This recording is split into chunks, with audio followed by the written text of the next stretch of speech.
to accomplish our God-given destiny, we're going to have to go against the flow of this world system. You are sons and daughters of the Most High God.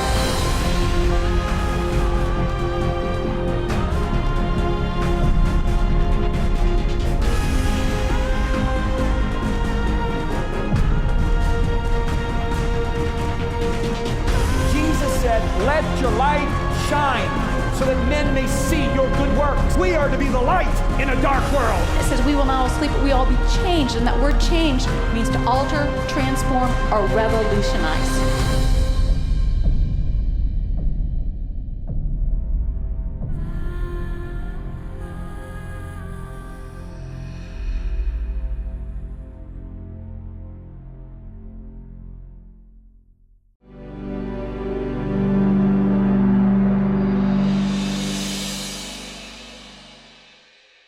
Estamos aqui em nosso escritório em Palmer Lake, Colorado, e eu me alegro em ver alguns dos nossos parceiros e amigos mais próximos aqui. Eu posso sentir sede, eu posso sentir uma sucção de fato saindo de mim agora, e isso é maravilhoso. Vocês são lindos, meus amigos, eu gosto de olhar para vocês porque vocês são cheios do Espírito Santo, e é por isso que vocês estão tão bonitos e formosos, não é? Nós estamos falando aqui sobre o Espírito Santo. Eu vou dizer uma coisa a vocês, nesse último mês a minha vida tem sido muito maravilhosa. Começou há cerca de um mês. Eu estava num jejum e senti que o Espírito Santo falou para ler o livro de Atos. E eu respondi, tudo bem. O engraçado é que, num jejum anterior, o Espírito Santo disse, leia o livro de Atos. E eu falei, tá, tudo bem. E eu lembro que, ao ler o livro de Atos antes, o que me chamou a atenção foi o apóstolo Paulo. O seu primeiro chamado era para ir primeiro aos gentios, mas por causa de seu amor natural em toda a cidade, ele iria primeiro às sinagogas, aos compatriotas judeus, e a consequência disso é que ele vivia entrando em problemas, e os maiores eram causados, com certeza, pelos judeus. Deus falou comigo naquele jejum e disse, fique onde eu te chamei para estar, pois se você sair, você estará procurando problemas. Dessa vez, eu comecei a ler o livro de Atos e eu fiquei impressionado com algo diferente que chamou a minha atenção. Então, eu comecei a notar desde o início o quanto os apóstolos, os líderes, os crentes do livro de Atos voltavam-se toda hora para o Espírito Santo, interagiam com ele, dependiam dele e falavam também dele. Eu quero dizer que isso saltava aos meus olhos em todo o texto. Eu percebi que ele era uma parte vital da vida deles e estava envolvido em tudo o que eles faziam. Ouçam alguns dos comentários no livro de Atos e esses nem são todos eles. Eles dizem algo assim, nós somos testemunhas de tudo isso, nós e o Espírito Santo, Atos 5:32. Nós lemos, o Espírito me disse que não hesitasse em ir com eles. Um outro texto, pelo Espírito predisse que haveria uma grande fome em todo o mundo. Enviados pelo Espírito Santo. Pareceu bem ao Espírito Santo e a nós, tendo sido impedidos pelo Espírito Santo de pregar a palavra na província da Ásia. Tentaram entrar na Bitínia, mas o Espírito de Jesus os impediu. Paulo foi impulsionado no Espírito, testificando aos judeus. Paulo decidiu no Espírito ir a Jerusalém, passando pela Macedônia. Em todas as cidades, o Espírito me avisa. Cuidem de vocês mesmos e de todo o rebanho sobre o qual o Espírito Santo os colocou como bispos. Vocês receberam o Espírito Santo quando creram. Como permitiu que Satanás enchesse o seu coração a ponto de mentir para o Espírito Santo? Por que vocês entraram em acordo para tentar o Espírito do Senhor? Vocês sempre resistem ao Espírito Santo. Então vocês percebem como o Espírito Santo é citado muitas vezes? Então eu pensei, peraí, eu não estou vendo isso acontecer nos dias de hoje. Isso não acontece. Por que não falamos mais sobre ele? O que está acontecendo? Então, eu farei algumas declarações iniciais e eu acho que precisam ser feitas. Número 1, praticamente não existe vida cristã sem o Espírito Santo, ok? Então, sem o Espírito Santo, o cristianismo se torna frio, monótono e mundano. Então, retire o Espírito Santo da igreja e ela com certeza se transformará num clube ou numa instituição religiosa. Então, não há amor sem o Espírito Santo, não há revelação sem o Espírito Santo. Aliás, deixa eu lhe dizer uma coisa, a Escritura se torna letal Senhor Espírito Santo. Em 2 Coríntios diz algo interessante, diz: a letra mata, mas o Espírito vivifica. Não há visão sem o Espírito Santo. Não há alegria sem o Espírito Santo. Não há paz sem o Espírito Santo. Não há liberdade sem o Espírito Santo. Paulo diz algo interessante em 2 Coríntios 3,17. O Senhor é o Espírito. Veja que coisa interessante. O Senhor é o Espírito. E onde está o Espírito do Senhor, ali há liberdade. Agora espere um pouco. Onde está o Espírito do Senhor? Ele é onipresente. Está em todo lugar. Precisamos de um entendimento maior do que ele está dizendo aqui. Uma tradução melhor do que ele está dizendo é: onde o Espírito Santo é Senhor, há liberdade. Não permitir que ele seja Senhor. O que significa? Ele é supremo em autoridade. Não permitir que ele seja Senhor em um lar. Em toda a vida cristã, em toda a igreja. Onde não permitimos que ele seja Senhor, não temos liberdade. Acabamos nos tornando frios, perdemos a nossa alegria, perdemos o nosso descanso, não temos paixão pela vida. Eu tenho 50 e poucos anos, não acredito que acabei de dizer isso. E eu ainda sou apaixonado pela vida como quando eu fui cheio do Espírito de Deus aos 19 anos, em junho de 1979. E agora vocês sabem quantos anos eu tenho. Então, sabem... O propósito do que estamos ensinando aqui é apresentar a vocês a pessoa do Espírito Santo. Volumes de livros poderiam ser escritos, eu poderia pregar por semanas sobre o Espírito Santo. Você pode imaginar se eu ficasse de pé aqui tentando falar sobre a minha esposa Lisa em 4 sessões? Não tem como. Eu sou casado com essa mulher incrível há 30 anos e eu vou dizer uma coisa, eu ainda estou crescendo em conhecimento e em entendimento sobre ela, sobre sua personalidade a cada dia. E realmente não tem como eu falar tudo sobre ela em 4 sessões. Eu posso apresentar você a ela, eu posso te dizer como fazer contato com ela, eu posso te dizer como interagir melhor com ela, como ouvi-la e como trabalhar com ela. Eu posso te colocar no caminho, mas eu não vou contar tudo sobre ela. Então, se você está esperando que eu te conte tudo sobre o Espírito Santo nessas 4 sessões, pode esquecer. Pois a Lisa só tem 30 anos e o Espírito Santo é eterno. Estamos falando de alguém eterno, ok? Ele é um pouco mais velho que a Lisa, entendeu? Pois muito bem.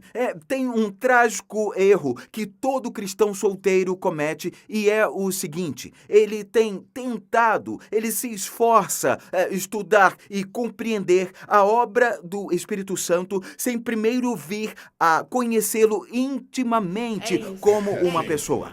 Você comete um grande erro quando faz isso. É muito importante que estabeleçamos e determinemos em nosso coração que o Espírito Santo é uma pessoa divina. Aquele que é infinitamente santo, infinitamente sábio, infinitamente poderoso, mas também é infinitamente gentil, maravilhosamente sensível e maravilhosamente compassivo. Aquele que é digno de receber o nosso amor, a nossa adoração, a nossa fé, a nossa devoção e a nossa total entrega, ou se o Espírito Santo é simplesmente uma influência que emana de Deus, um poder divino místico, tipo quando nós pensamos num espírito de generosidade, espírito de democracia. Essa visão é grosseira, é superficial e é até legalista. E acreditar dessa forma abre espaço para o orgulho espiritual. Porque podemos andar por aí como se fôssemos uma ordem superior de cristãos e menosprezar as outras pessoas. Porém, se o compreendermos como infinito em majestade, em glória, em esplendor, poder, sabedoria e santidade, que ele, como uma pessoa, concordou com o Pai e com o Filho de vir fazer morada em nós e tornar a nossa vida melhor. Então isso nos fará prosperar e permanecer em humanidade, tenha certeza. Então, sabe o que as pessoas que veem Deus como uma influência ou simplesmente uma entidade divina, sabe o que essas pessoas estão sempre dizendo? Eu quero mais do Espírito Santo. Pessoas que o entendem como uma pessoa maravilhosa, mais poderosa, estão sempre dizendo: quanto mais de mim eu posso dar a ele. Você não vai andar por aí com orgulho espiritual porque sente que recebeu mais de uma pessoa. Você pensa, como posso dar mais de mim a esse Criador maravilhoso? Mais e mais e mais. Você diz amém? Amém. Uma das razões por que algumas pessoas enxergam o Espírito Santo como uma mera influência em vez de uma pessoa é porque se referem a ele como uma coisa. Vocês sabem, o Espírito Santo, aquela coisa, é uma coisa. Se eu ganhasse $1 por todas as vezes que eu já escutei isso no meu ministério, sinceramente, $1 cada vez que eu ouvi isso sobre o Espírito Santo, eu já estaria rico. É verdade. Muitos veem o Espírito Santo como uma entidade santa, em vez de ver aquele que é muito santo e deseja ser seu amigo íntimo. Se as pessoas meditassem na palavra de Deus, lessem ela e permitissem que ela se abrisse, perceberiam que o Espírito Santo possui uma mente. Romanos 8:27 fala sobre a mente do Espírito Santo, que ele possui vontade. 1 Coríntios 12:11 diz que ele distribui cada um de seus dons conforme ele quer. Ele possui emoções, como é dito sobre seu amor e sua alegria em Romanos 15, Gálatas 5:22 e Efésios 4:30. Preste atenção no que diz. Ele conforta, ele fala. Hebreus 3, no verso 7, diz, de fato, ele fala claramente. 1 Timóteo 4:1 nos diz, ele ensina. Eu não conheço nenhum professor mudo, você conhece? Eu sei que professores são pessoas que se comunicam, não é? Ele pode ser magoado, ele pode ser entristecido, Efésios 4:30. Ele pode ser insultado, Hebreus 10:29. Ele também pode ser resistido, Atos 7:51. Podemos mentir para ele, Atos 5. Nossa primeira impressão do Espírito qual é? Ele é uma pomba. E por que isso? Porque em todos os 4 evangelhos lemos que o Espírito Santo desceu sobre Jesus como uma pomba. Mas eu posso dizer uma coisa, nós não dizemos frases assim, ela corre como o vento, ou ele é forte como um touro. Isso não faz com que ela seja o vento ou ele seja um animal de 4 patas. Mas é claro que não, mas alguém pode dizer, João descreve o Espírito como lâmpadas de fogo diante do trono de Deus. E eu também posso dizer que a Bíblia diz, e olhei, e eis que estava entre os anciãos um cordeiro como havendo sido morto. Foi assim que João descreveu Jesus. Jesus com certeza não era um animal de 4 patas. Assim como o Espírito Santo também não é fogo místico queimando diante do trono de Deus. Você está comigo? Então, o que é o Espírito Santo? Ele é a terceira pessoa da Trindade. Gênesis 1:26 diz, então disse Deus, façamos o homem à nossa imagem. Veja, a nossa imagem, conforme a nossa semelhança. Deus não disse faça o homem, façamos então o homem. Se ler Atos 10:38, verá o Pai, o Filho e o Espírito Santo, cada um identificado de maneira diferente. Então Deus ungiu a Jesus de Nazaré com o Espírito Santo e poder, e ele andou por toda parte fazendo o bem e curando os oprimidos pelo diabo. Então vemos Deus Pai ungindo Jesus com o Espírito Santo. Temos os 3 bem aqui. Quando Jesus foi batizado no Rio Jordão, os 3 se manifestaram como pessoas totalmente diferentes. Nós vemos Jesus, nosso Senhor, sendo batizado por João. E nós vemos Jesus se levantando e o Espírito descendo sobre ele como pomba. E nós vemos o Pai falando do céu, este é o meu Filho amado em quem me comprazo. Portanto, 3 pessoas distintas, mas um só Deus. Porque Deuteronômio 6:4 diz, ouça, ó Israel, o Senhor, o nosso Deus, é o único Senhor. Em Romanos 3:30 lemos, existe um só Deus que pela fé justificará. Tiago 2:19, você crê que existe um só Deus? Um só Deus. Um exemplo para nos ajudar a entender está na água. Você sabia que a água pode ter 3 formas diferentes? Ela pode ser gasosa, líquida e ela pode ser sólida, que é o gelo. Mas todas as 3 possuem exatamente a mesma composição molecular. 3 formas distintas, mas uma só água. Olhem para mim. Assim é o Pai, é o Filho e o Espírito Santo. Um dos meus versículos preferidos da Bíblia sobre o Espírito Santo tinha que ser Isaías 40, no versículo 12, que diz quem? Escute isso, que diz quem mediu a água do mar com as conchas das mãos. Pense nisso, ele mediu todo o oceano com a mão. E que diz quem mediu o céu com os seus dedos. Podemos ver o Espírito Santo sendo descrito aqui por sua função. Então, quem, usando uma vasilha, calculou quanta terra existe no mundo inteiro ou pesou as montanhas e os morros numa balança? E quem é capaz de aconselhar o Espírito do Senhor? Quem sabe o bastante para dar conselho a ele ou ensiná-lo? O Senhor já precisou do conselho de alguém? O que você acha, querido? Ele precisa de instrução sobre o que é bom? Alguém ensinou a ele o que é bom ou mostrou a ele o caminho da justiça? Não.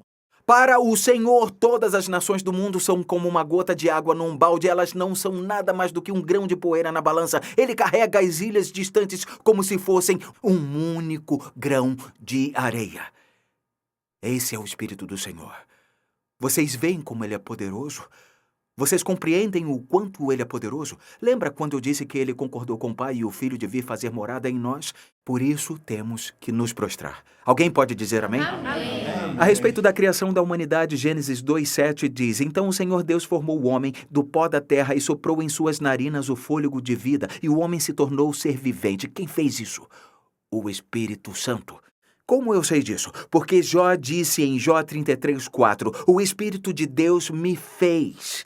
O sopro do Todo-Poderoso me dá vida. Então foi ele quem soprou nas narinas de Adão o fôlego de vida. E não só em Adão, mas em cada um de nós também. Pois Salmo 139, no versículo 13, diz: Tu criaste, preste atenção nisso, tu criaste o íntimo do meu ser.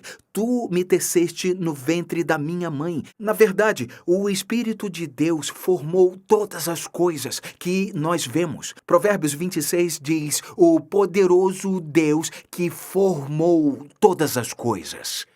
Ele é aquele que manifestou o desejo criativo do Pai. Você está me ouvindo? Então, o Espírito Santo, ele é Deus. Como a Bíblia se refere a ele? Quais são os nomes mencionados na Palavra de Deus? Ele é chamado de Espírito Santo 96 vezes na Bíblia. É chamado de Espírito do Senhor 28 vezes. Espírito de Deus 26 vezes. É chamado de Espírito Eterno. Ele é chamado de Ajudador. Ele é chamado de Consolador. Ele é chamado de Santo. Ele é chamado de Senhor. Ele é chamado de Espírito da Verdade. Ele é chamado de Espírito de Cristo, de Espírito de Conselho, de Espírito do Pai de vocês, de Espírito do temor do Senhor, de Espírito de glória, de Espírito de graça. Ele é chamado de Espírito de Jesus Cristo, de Espírito de julgamento, de Espírito de fogo, de Espírito de conhecimento, de Espírito de vida, de Espírito de amor, de Espírito de poder, de Espírito de profecia, de Espírito de revelação, de Espírito de equilíbrio, de Espírito de entendimento, de Espírito de sabedoria, de Espírito de santidade, o Espírito Santo de Deus. Eu adoro isso. O Espírito do Santo Deus. Jesus dependia do Espírito Santo. Ele foi concebido pelo Espírito. Ele foi ensinado pelo Espírito. Ele foi capacitado pelo Espírito. Ele não fez nenhum milagre antes de ter sido batizado pelo Espírito no Rio Jordão, porque o Evangelho de João diz que o primeiro milagre que ele fez foi em Caná da Galileia. Depois de ser batizado, o Espírito veio sobre ele. Ele foi guiado pelo Espírito. Ele falava somente o que ouvia o Espírito dizer. Em João 14:10, Jesus disse: As palavras que eu lhes digo não são apenas minhas. Ao contrário, o Pai que vive em mim está realizando a sua obra. Note que Jesus não disse o Pai no céu. Ele disse o Pai que vive em mim. Espere um pouco, John. Espera um pouco, quer dizer que ele estava se referindo ao Espírito Santo como o pai dele? Ué, por que não? Veja o que o anjo disse a José: Não tema receber Maria como sua esposa, pois o que nela foi gerado procede do Espírito Santo. Por que ele não o chamaria de Espírito do meu Pai? Você diz amém? Amém. Jesus e o Espírito Santo atuavam juntos como um, lado a lado, quando ele estava na terra. Jesus fez essa declaração: O Filho não pode fazer nada por si mesmo. Se Jesus precisou dessa parceria contínua com o Espírito Santo para completar a sua missão, a missão que foi dada por Deus, quanto mais nós precisamos da capacitação do Espírito para completar a nossa missão. Ninguém conhece o Espírito Santo melhor do que Jesus. Então, nós precisamos olhar primeiro para ele, Jesus, para entender como devemos interagir com essa pessoa maravilhosa da Trindade. Alguém diz amém? Amém. Então, veja o que Jesus diz em João 14. Se me amardes, guardareis os meus mandamentos. E eu rogarei ao Pai, e ele vos dará outro ajudador para estar com vocês para sempre, o Espírito da verdade. Porque o mundo não pode recebê-lo. Um ímpio não pode recebê-lo. Porque não o vê nem o conhece. Mas vocês o conhecem, pois ele vive com vocês e estará em vocês. Não os deixarei órfãos. Eu voltarei para vocês. Existem vários conselhos, mas acima de tudo Jesus disse, se me amardes, guardareis os meus mandamentos. Não é interessante? Ele introduz isso falando sobre o Espírito Santo e o que é obedecer ao seu senhorio, à sua palavra. O que é interessante é que Pedro diz em Atos 5,32, nós somos testemunhas de tudo isso, nós e o Espírito Santo que Deus dá aos que lhe obedecem. Por que não falamos sobre isso? Deus dá o Espírito Santo àqueles que o obedecem. Note que Jesus disse, eu darei a vocês outro ajudador. Veja a palavra outro. Existem duas palavras gregas que são traduzidas como outro no Novo Testamento. Essas palavras são héteros e halos. Tudo bem? Héteros significa outro de um tipo diferente. Halos significa outro do mesmo tipo. A pergunta que temos que fazer é, do que Jesus está falando aqui? Deixa eu fazer você entender. David, vem aqui. Então, aqui está o David. Muito bem, o David está aqui. Se eu der uma maçã para o David e ele comer a maçã, eu posso perguntar a ele, David, você quer outra maçã? E se eu der a ele uma laranja, eu estarei dando outra fruta, mas é um tipo diferente, não é?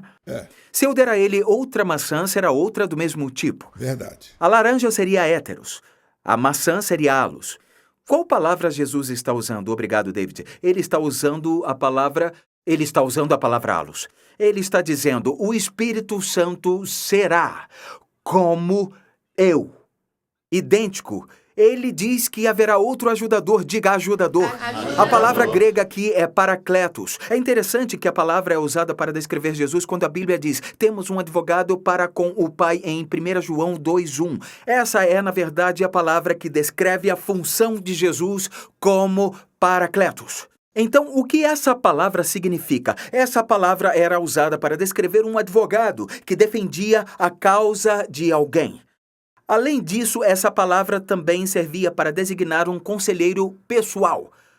Agora, paracletos também pode ser dividido em duas palavras, para e kaleo. Para significa muito perto. Paulo usou essa palavra a fim de descrever seu relacionamento com Timóteo. Não havia ninguém mais próximo de Paulo do que Timóteo. Entendeu? Ele usou essa palavra para descrever a proximidade que ele tinha com Timóteo. Você está comigo? A minha esposa Lisa, ela é para a mim. Não existe ninguém mais próximo de mim na face da terra do que Lisa Bevere. Eu usaria essa palavra para descrever o meu relacionamento com ela, entendeu isso? Agora, kaleo significa acenar ou chamar. Essa palavra era frequentemente usada nas Escrituras quando os apóstolos descreviam seus chamados. Ou seja, quando Paulo disse, fui chamado como apóstolo para os gentios. Você está comigo? Essa palavra chamado passa uma ideia de destino e ação. Você está entendendo? Então, se juntarmos essas duas palavras, sabe o que Jesus está dizendo? Ele está dizendo que o Espírito Santo é permanentemente chamado para estar sempre ao nosso lado e nos aconselhando em nossa caminhada com Deus. De fato, esse é o chamado e a missão dele e ele cumpre permanentemente, pois foi o próprio Jesus que disse, ele viverá em vocês para sempre. É isso. Isso não é ótimo? Jesus está falando, ele ficará com vocês exatamente da mesma forma que eu estive com vocês. Vocês entenderam? Frequentemente eu ouço pessoas dizendo, se eu pudesse pelo menos ter andado com Jesus, eu teria feito tantas perguntas a ele. Peraí, por que você não está fazendo essas perguntas ao Espírito Santo? Você acha que ele é uma entidade? Você acha que ele é apenas uma influência que vem de Deus? Ou você realmente acha que ele é uma pessoa? Se você acha que ele é uma pessoa, você fará perguntas para ele porque sabe que ele é onisciente. Você está entendendo? Eu já disse isso e vou dizer de novo. Acho que é uma das pessoas mais ignoradas da igreja. Quantas vezes vamos à igreja e sequer mencionamos ele ou buscamos ele? Quantas vezes os cristãos passam o dia todo sem dizer uma palavra àquele que é chamado para fazer morada neles e caminhar com eles permanentemente? Vocês estão entendendo? Sim. Jesus fez essa declaração maravilhosa em João 16:7. Ele diz: "Todavia vos digo a verdade." Pense sobre isso. Ele estava com aqueles caras há 3 anos e meio e tudo o que disse aconteceu. Mandou o vento aquietar e o vento aquietou. Ele disse o que aconteceria com ele em Jerusalém. Os líderes o pegariam e o jogaria nas mãos dos pecadores. Enfim, tudo o que Jesus disse aconteceu. Vocês estão entendendo isso? E aí a maneira como ele começa essa declaração após 3 anos e meio. Eu estou dizendo a verdade. Então, o que ele está prestes a dizer àqueles homens é que é tão chocante que ele tem que garantir que eles vão entender que ele não está mentindo. Aquele que nunca mentiu, que não pode mentir, tem que dizer: eu estou dizendo a verdade. Essa é a verdade, gente. E como é o resto do versículo? Todavia digo-vos a verdade. Convém-vos que eu vá. Porque se eu não for, o ajudador, ele não virá a vós. Mas quando eu for, eu vou-lo enviarei. Eu gosto mais ainda da Nova Versão Internacional. Ele diz: é para o bem de vocês que eu vou. Por que é melhor para nós que Jesus tenha partido? Por quê? Por quê? Pense sobre isso. Se Jesus ficasse, não teríamos tempo de conversar com ele, teríamos que pegar um avião até Tel Aviv, alugar um carro e dirigir até a Galiléia. Não seria difícil encontrar ele porque veríamos milhares de pessoas esperando para chegar ao centro para que pudessem fazer uma pergunta. E ele teria que dormir, ele teria que comer. Talvez ele tivesse 14 horas por dia para nos dar, e as pessoas viriam em massa para falar com ele. Mas quando pensamos que o Espírito Santo é exatamente como Jesus, que ensina como Jesus, amplia as coisas de Deus como Jesus, o Espírito Santo não tem que dormir, ele não tem que comer. Ele pode ter milhares de conversas diferentes ao mesmo tempo, intimamente, com 10.000 pessoas diferentes. É por isso que Jesus disse: é bem melhor para vocês que eu vá embora. Então, na próxima sessão, nós iremos falar sobre ter intimidade com esse Deus maravilhoso.